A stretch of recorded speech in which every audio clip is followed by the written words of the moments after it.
Advanced Studio Classroom is on the air.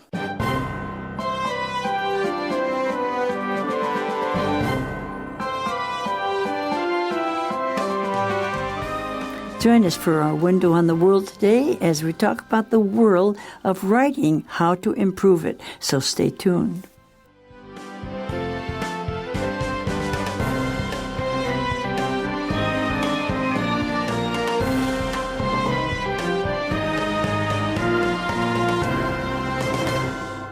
Welcome back, everyone. We're glad to have you listening. We hope you're back again for day 2. And we also have our panelists with us today. Pauline, thank you for coming back. Of course, I wouldn't miss it. Don't you think that this article is good for all of us? Yeah, I've been thinking about it a lot since we had our show yesterday, thinking about how that applies for me, particularly in writing my blog. I realized that that's probably the area that I can apply this to the most, and I'm appreciating the tips that we've already gotten. And you have to apply it to writing your Let's Talk articles, too. Yes. That's right. Although, usually I just write the conversations, and it's more conversational, although there's still things to learn for that, too. That's good, yeah. And, of course, we know that... Actually, that Dave has a lot of writing to do. And Dave, don't you think this helps you, just reminds you a little bit of some of the things that we need to do? It sure does. I think it's good to remember to be concise, to use those kinds of landmarks to help people know what's happening in the different parts of the document or the thing that you're writing. And it's good to remember how to make your writing powerful, how to make people connect with what it is you're saying and to make them feel like they're actually the people that you're talking to. Right. In fact, we're talking about the article that's on pages 40 and 41 of the Advanced magazine. And you can find it if you buy the magazine, or you can look at mstudioclassroom.com. And you can, so many things. You can find us on YouTube. Oh, you can find Studio Classroom and Let's Talk in Advance everywhere, can't you? There are a lot of places to access content these days. Sure are, yeah. But we do have to be careful when we write things that they would be suitable to help you. That's what we were talking about. So we're all learning from this. And we learned some things yesterday. The main was to focus and then to make it clear and personal, right? Mm-hmm. So where are we gonna start today, Pauline? Well, we already learned our first 3 tips for writing, and now we're moving on, starting with tip number 4. I think we'll read 4 and 5 to start off with, right? Okay, so let's read those together.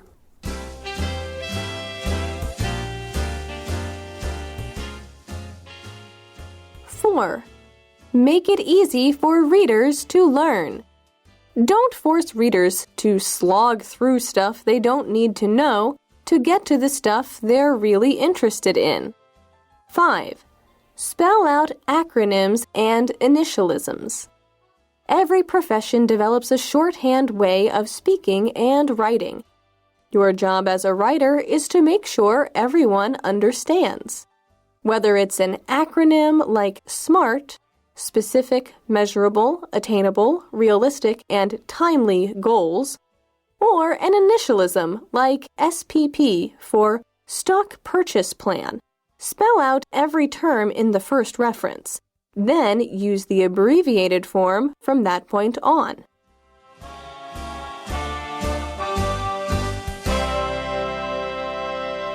Well, the idea of making something easy for readers or easy for people sounds good to me, because we all want to learn things, but sometimes it's kind of hard. So how can we make it easier for them? Well, if we just don't force the readers to slog through stuff they don't need to know. I like this word slog. It's sort of like, if it's really, there's just so much stuff that you're not interested in, and you feel like drag through it. Right? Yeah, you feel like you're walking, but you have lots of weights tied to your feet, and you're just dragging along, and you just, oh, this is terrible, kind of like that. That's funny. The picture I have of somebody wading through mud, like this idea of just slogging away, and maybe that's how it feels when you're reading through a document that has so much extra information that doesn't even seem necessary, and you're trying to find somewhere in there the parts that you need. read, that can just feel exhausting. So learning how to, it's really going back to that focusing thing we talked about yesterday, right? Making your writing more concise so that people don't have to slog through their writing. It's just very clear what are the important parts that they need to learn and know. Well, that's true. And, as I mentioned yesterday, it's not only writing, but we can do the same thing with our speaking. We can learn that at the same time, because if you wanted me to tell you about some trip I made, scuba diving, and then I tell you how I missed the bus and it was too late and I couldn't, and you hear about the scuba diving. You don't want to hear about all the other stuff.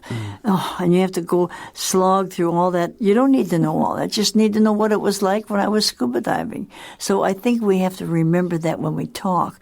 When we give a speech, we need to edit it out too, don't we? Yeah, I think especially for public speaking or for teachers or for speaking in meetings, the more we can be precise and clear about what's the main, to know all that. Yeah, what's the main part of the story we want to share, or the main point that we want people to remember, the better it's going to be for everyone. Get to the things that people are interested in, and then they won't go to sleep. Exactly. Right. They won't miss the good stuff, They right? won't miss the good stuff. Yeah, and also they'll actually remember what you said. That's true. Yeah. So we want to make it easy. So sticking to the point is very important. So don't force them to go through too many things they don't need to know. Now, there's so many things to know. There's a lot of things we don't know, but we could just spend all day thinking about what we don't know. But we need to know the things we need to know. That's important about a subject. And certainly students in school do that too. So, Exactly. So that's a short one, but it's a very important one. But what about the fifth one? That's not a little bit different. This is a little different. It gives us a couple new words to look at, spell out acronyms and initialisms. So before we get into the tip here, we should probably talk about these two words, an acronym and an initialism. Right. Most people know kind of what an acronym is. Right. Anytime we have a bunch of words that we take one letter from each word and turn it into a shorter little piece, that's an acronym. So they give us some examples down below this. You'll see acronyms like AIDS is short for Acquired Immune Deficiency Syndrome, and you can understand why no one wants to keep saying that over and over again. Right. So we just say AIDS. We take each letter from there. And then we have initialisms, and actually all of us on the panel had to chat about this because we weren't quite sure what the difference was or what's an initialism versus an acronym. But we figured it out, guys. Don't worry. We have the answer for you. It is an acronym, actually, in a way, but it's different in some ways. Initialism is a type of acronym. And this type of acronym, you can't pronounce it like a word. We don't say, so for example, a PC is your personal computer, and we say each letter. We don't say I downloaded an app on my Right. No, instead we say each letter, just like DIY. We say every letter for do it yourself, DIY.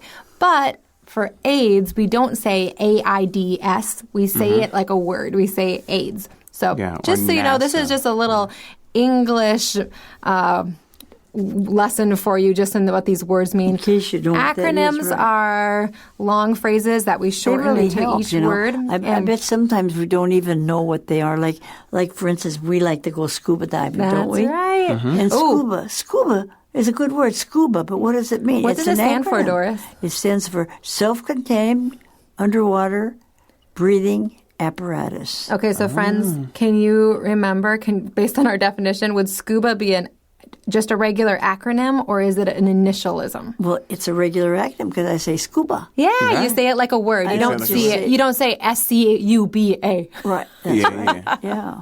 There you go. Okay, well now let's get to our tip. That's true, because these kind of words, if you don't know what they mean, and if you're going to be writing about them, you have to write down what they mean first in your article, then use that acronym. Right. You shouldn't just assume that everybody knows what these acronyms are. Right. Even if you're writing to a native audience, many people won't know, and we shouldn't just assume that everyone will. So I think this is a really good point to make. It's a very good point. And so you've heard what an initialism is, but you might not have noticed what it is, but it's a word that you say like it's DIY, do it yourself. You don't say Diwa. How would you say it? Joy. Yeah, and another helpful kind of tip is whenever you're using an acronym or an initialism when in your writing, if you just maybe spell it out the first time, right? So maybe you have you're talking about a space program, so you say like, oh, there's a new product or a new program that's being developed by NASA. And then you put in maybe even the parentheses. What is it for? You write the National Aeronautics and Space Administration. Okay. Right? So then they know. Only one time. Right. Every other time that you write NASA, you can just say NASA. You don't have to say NASA. It's a good thing because there's too many long words there. Right. Oh, yeah. Yeah, there's a reason that we turn them into those shorter little bits, right? But actually, for those of you who read Advanced Magazine frequently, you might notice that that's what we try to do. We try to always put that in parentheses, let you know what our acronyms or initialisms mean when they come up in an article. But one time and then the rest of the time, we'll just use the understood acronym. That's right. Okay. So those are 2 points, but we got more to do. So let's take 2 more. Let's take number 6 and number 7 now. Let's read those together on page 41.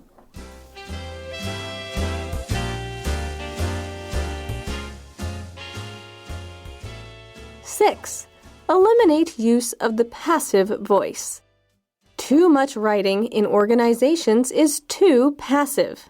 Verbs are your friends. When you articulate what happened in an active way, the CEO has abolished Fridays.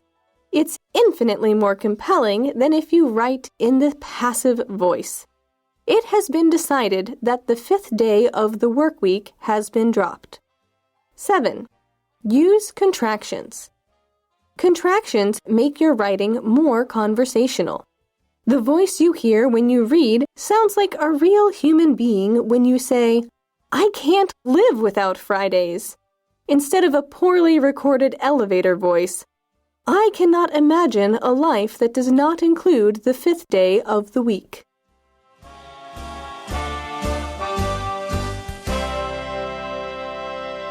Well, there's some pretty good examples here, aren't there? Right? There are, We kind of chuckled when we listened to these. They're funny. But when you eliminate something, that means to get rid of it. Don't use it anymore. So eliminate this passive voice. Passive is not good for anything.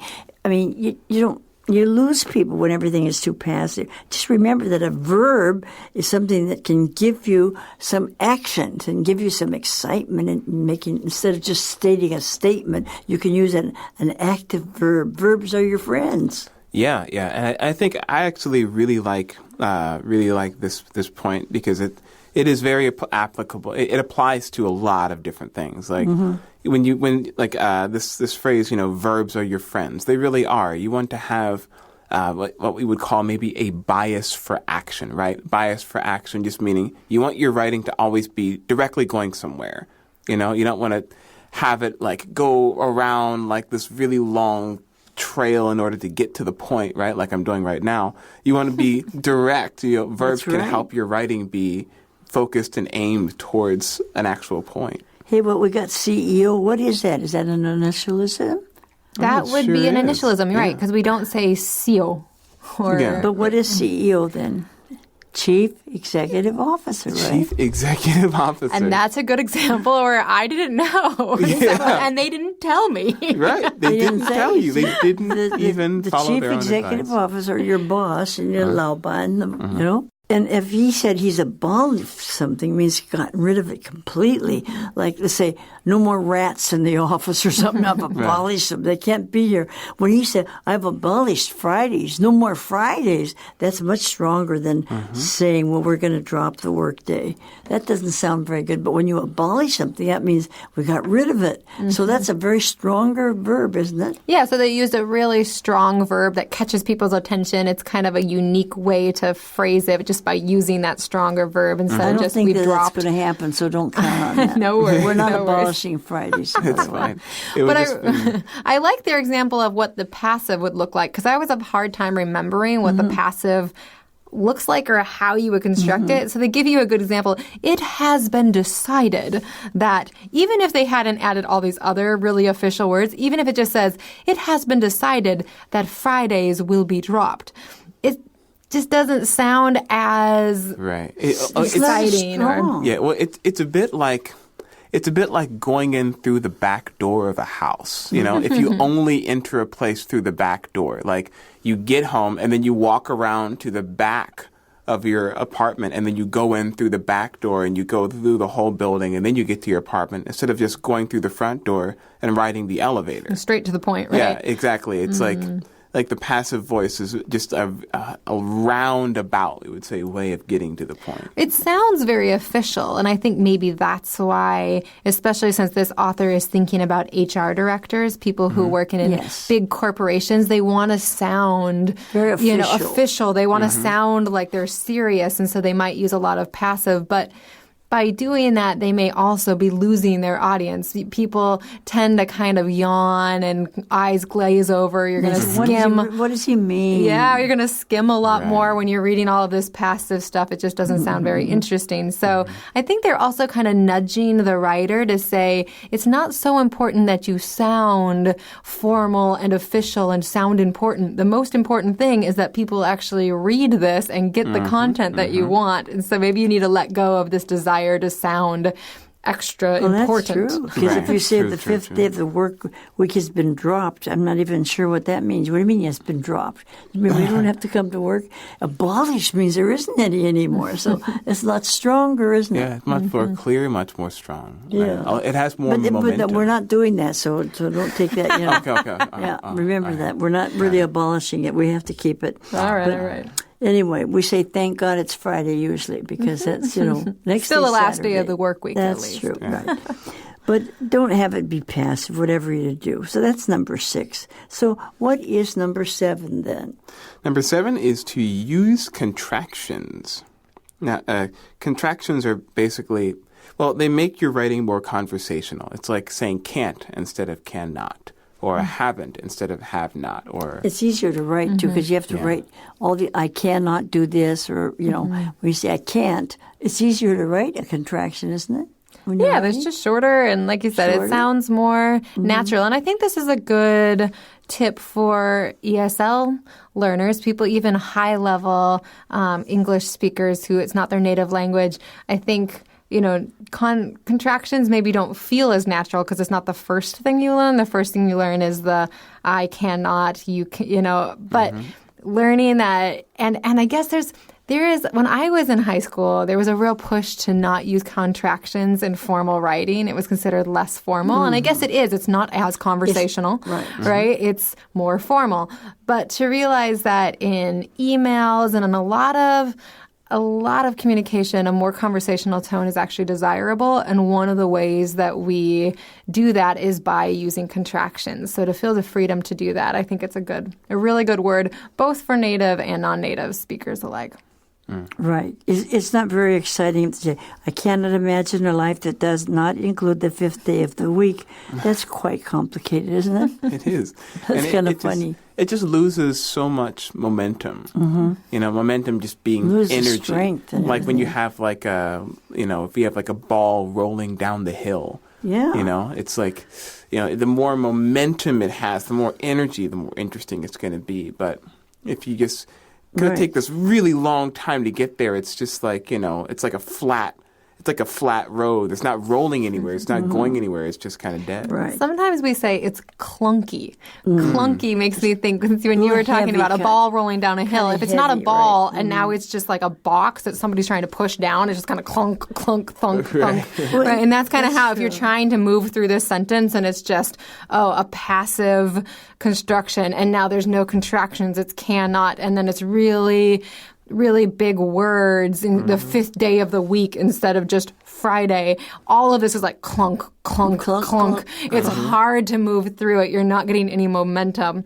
So we want to make them clear, concise, very, movement oriented. And again, to me, these are both about not making it so robotic, not making it so official and formal, and making yourself sound so important that for everybody reading it, it's difficult to read and not enjoyable. That's not really the point. I think that it sounds too strict when you say, I don't want you to do this anymore. If you say, I do not want you to do this, it's very, Right. or you say, Yes. no, you can't do that. You cannot do that. So it seems like it's a little bit stern, a little strict when you don't use a contraction. I do not want you to. Yeah, sounds very strong. Oh, it's really scary sometimes.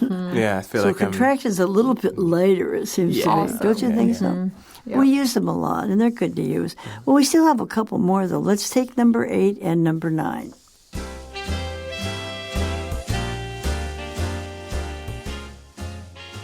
Eight. Create a table of contents that serves as a summary. Whenever you produce a longer piece of content, a handbook, manual, or reference piece, build a table of contents to summarize what's inside. That way, people can see at a glance where to find what they need. 9. Seek constructive feedback. One of the hardest hurdles a writer must conquer in order to grow is getting and gracefully accepting feedback, Shannon writes. But when you listen to feedback from a talented writer or editor, your work will improve. Ask someone you respect to review something you've written. Describe your concerns. For example, is the writing brief enough? Clear enough? Then listen to what the reviewer has to say, and take the advice.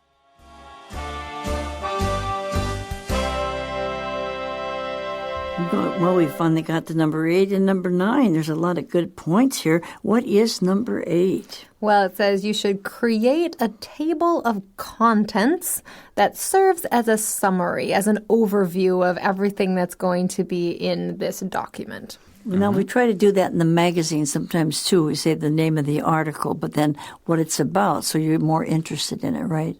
Right. I would say, in essence, our table of contents is the very first or second page in there. That's your, here are all the articles for the month. This is the page you can flip to for this article. That's our table of contents. I don't know if that's what we call it, though. Is it? Yeah, that's what we call it. The table of contents. Oh, there you go. We've got one. Mm-hmm. So if it's a handbook or a magazine or whatever it is, then you build this one, or you make one that summarizes kind of what's inside. So people say, I wonder if I want this book or this magazine. Oh, this tells about such and such. And it gives you an idea, and you can see it at a glance, and you say, oh, yeah, I want to find out more about this. And so I look at that page. If I want to find out the subject, say, oh, they're talking about swimming in page 60, then I go to page 60.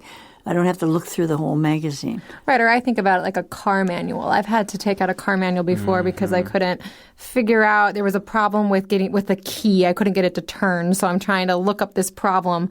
And thankfully, there's a table of contents. I don't have to flip through every page to try and find right where that little section is. Right. But then again, of course, you don't need a table of content for your email out to coworkers, right? No. It's only for longer works. That's what they say, for longer pieces. For a handbook or a manual or a magazine or something like that. Isn't that true? Yeah, you need it for that. Right. And then it says you have to seek constructive feedback. Now, most of us don't like to seek or go out and find, would you please see what's wrong with this? We say, don't tell me, I don't want to know. I mean, it's kind of hard to take criticism in a way, but constructive criticism is different than criticism. How is it different? Well, I think constructive criticism is given with a desire to help you get better, right? And just plain criticism is probably not given out of a spirit of wanting to help you be better. It's just out of a spirit of like frustration or... Be sure and write constructive criticism. Yeah, when you write us, we appreciate constructive criticism. Now, of course, any kind of criticism we receive, we can decide to take it in a constructive way, even if it's not given with a constructive spirit. But certainly, it makes sense. We want to find people who really have a desire to help us get better and are willing to give us some difficult criticism that might be hard to hear, but will help us improve. That's true. Yeah, I think it's the difference between, if someone has maybe they're rambling, rambling on and on about something, and it's hard to see their point. Unconstructive criticism or just bad criticism would be just circling it with a red pen and saying, what are you talking about? You need to figure this out, right? Or just like, you don't know what you're talking about, or just like, what is this? This is no underline. good. No good, yeah. But constructive criticism is to circle it with red pen, right? Or underline some certain lines that are really hard to follow and say, I think you need to have more focus here, right? Or help us on, like what is it that you're trying to real say? good points in Help it. me understand where you're going with this, right? And then talk to the person. Right. It's the word constructive is the main word there. It's about building up. Constructive is kind of like building something. I think about even when you talk to people personally. Now, if you're going to criticize something, whether it's a person or what they do, and you could just say, I don't like your clothes or whatever it is. See? But if you're going to give any kind of criticism, then you should give a suggestion. You should say, well, I think it would be better if you didn't wear your shirts quite that short or that long or something. You give a constructive.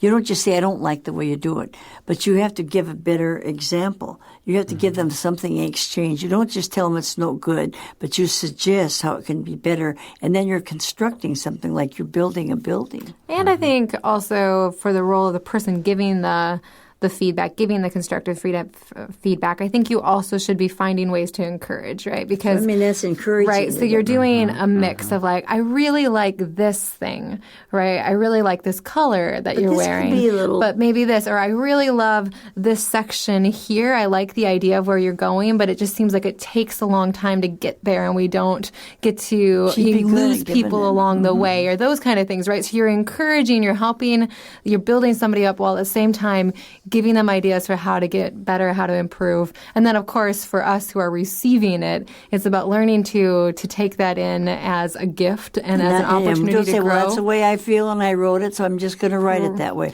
Then we won't improve. Right. Or don't take it as like, oh, I'm never going to be any good at this. I'm just going to quit, right? Or they don't like me, I think or it's something easy. like that. Different personalities, I think, respond differently. Some of us tend to just be like, oh, whatever, they don't know what they're talking about, or there's some of us who will say, oh, they're right, I'm terrible at this, I just shouldn't even try, right? But neither one of those responses are we what should we're take going for. Constructive criticism and then just take the advice and say, well, thank you for helping me, and then your writing will improve a lot. And this is very good. So there's a lot of good things to do, and our time is up already, but it's been some good things in here. Read over it and read the summaries, and be sure that you come back for our new lessons for tomorrow when we start in again. And thanks for being with us. Improve your life by being with us and having a happy day. All right. See you later. Goodbye. Bye-bye.